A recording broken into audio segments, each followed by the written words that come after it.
ഒരു കട്ടിലിൽ കിടക്കുന്ന ഭാര്യയും ഭർത്താവും ഭക്ഷണം കഴിക്കും, പകലൊക്കെ കാര്യങ്ങളൊക്കെ അന്വേഷിക്കും, വിഷയങ്ങളൊക്കെ അന്വേഷിക്കും. രാത്രി കയറിയാൽ ഒരാൾ വലത്തോട്ടും ഒരാൾ ഇടത്തോട്ടും. സുബഹി വരെ മാനസികമായി ശാരീരികമായി സമ്പർക്കവും ബന്ധവുമില്ലാത്ത ആ മനസ്സ് വേർപിരിഞ്ഞ രൂപത്തിലുള്ള ആ ഒരു കിടത്തം, അത് വല്ലാത്ത ഒരു പ്രയാസം തന്നെയാണ്. അങ്ങനെ ഉണ്ടാക്കിയേക്കരുത്.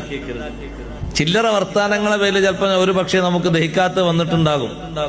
വിട്ടുവീഴ്ച ചെയ്തു കൊടുക്കണം. അപ്പൊ ചിലർക്ക് ഉസ്താദെ നമ്മൾ വിട്ടുവീഴ്ച ചെയ്ത് കൊടുത്താൽ നമ്മളൊരു കുറവുള്ള ആളാവില്ലേ? ഇല്ല, വിട്ടുവീഴ്ച ചെയ്തു കൊടുക്കുന്ന ആൾ ഏറ്റവും മേലെയാണ് എത്തുക.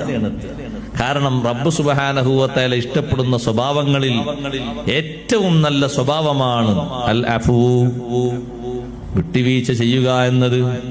അതല്ലേ നമ്മൾ റമളാനിൽ ആവർത്തിച്ച് പറയല്, ഇന്നക അഫൂൻ തുഹിബ്ബുൽ അഫ്വ ഫഅഫു അന്നീ. ഇക്ർ ചൊല്ലിയാൽ മാത്രം പോരാ, നമുക്കും അതിൽ പഠിക്കാനുണ്ട്. പഠിച്ചോനെ, നിനക്കതാണ് ഇഷ്ടമെങ്കിൽ എനിക്കും അത് തന്നെയാണ് ഇഷ്ടം. ഞാനും വിട്ടുവീഴ്ച ചെയ്യുന്നുണ്ട്, എനിക്കും നീ മാപ്പാക്കി തരണം.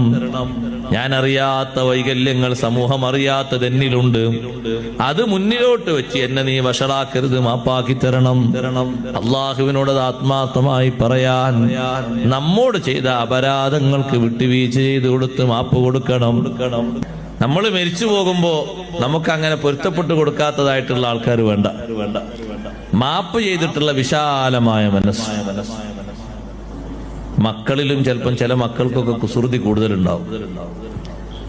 അപ്പൊ ക്ഷമിച്ച് പൊരുത്തപ്പെട്ടു കൊടുത്ത് നല്ല വഴിക്ക് തന്നെ വീണ്ടും വീണ്ടും അവർ ഒരുമിച്ച് കൂട്ടണം. ആക്ഷേപത്തിന്റെ ദ്വാകൾ ചുരിഞ്ഞുകൊണ്ട് അവരെ പുറത്താക്കരുത്. എല്ലാവരും ഒരേ രൂപത്തിലാകൂലല്ലോ. കുട്ടികൾ, ഒരാൾക്ക് 5 കുട്ടികളുണ്ടായി, 4 കുട്ടികൾ നല്ല മട്ടയെന്ന്, ഒന്ന് കുറച്ച് കുസൃതി കൂടി, അങ്ങനെയാ വന്നതെങ്കിൽ സബൂർ ചെയ്ത് അഫൂ ചെയ്ത് ആ കുട്ടിയോടൊപ്പം ഒത്താശ ചെയ്ത് ഉപദേശിച്ച് എന്നെ നന്നാക്കണം. ആക്ഷേപത്തിന്റെയും ശാപത്തിന്റെയും ഇടങ്ങേറിന്റെയും പ്രാർത്ഥന പറഞ്ഞ് എന്നെ കേടാക്കാൻ പാടില്ല. കുറച്ച് കുറ്റക്കേട് കൂടിപ്പോയത് അങ്ങനെ ചെയ്യാൻ പാടില്ല. വിട്ടുവീഴ്ച ചെയ്ത് കൊടുത്ത് വീണ്ടും വീണ്ടും കൂടെ കൂട്ടിയിട്ട് ഉപദേശിച്ച് നന്നാക്കണം. ചില്ലറ വൈകല്യങ്ങളൊക്കെ സംഭവിച്ചേക്കും, ഉപദേശിച്ച് മാപ്പ് ചെയ്ത് നന്നാക്കണം. എല്ലാ രംഗങ്ങളിലും വേണ്ടൊരു വിഷയമാണ് തഅഫൂ അമ്മൻ ളലമക്. അന്യായം ചെയ്തവരോട്, പറഞ്ഞവരോട് മാപ്പ് ചെയ്തേക്കണം.